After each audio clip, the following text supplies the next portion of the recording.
Today, I'm going to be showing you tips and tricks for making the rolling stone block. If you'd like a link to the pattern, look in the description below. It's part of Block 2019, a series we're doing this year exploring classic quilt blocks. I hope you'll join us. So let's take a look at the block. I've got this 12 by 12 rolling stone. It has square and a square units, rectangle units, and a center square that's really fun to fussy cut. So let me show you some tips for making this block. Save yourself a little bit of time on these rectangle units by strip piecing it. Just be sure that you measure along that center line so that your unit stays straight the whole time.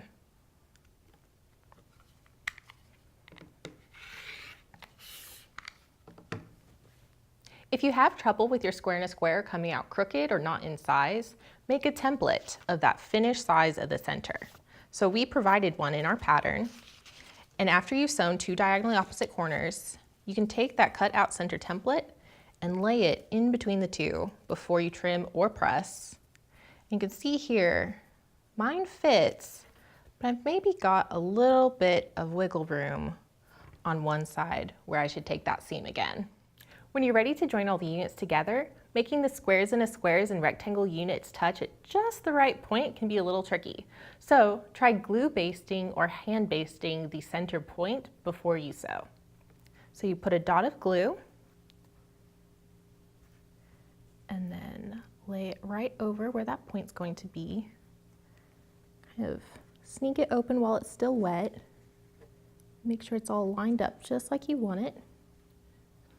And then give that glue dot a little finger press, let it dry, and then once it's dry you can open that up, check your seam, and make sure that point's exactly where you want it before you sew. Finally, a quick note on pressing. There's lots of ways to press the different parts of this block, but I have a preference with that square and a square. I really like to press these seam allowances in towards the center. I do this so that as it's in the block, it pops the point out next to that rectangle.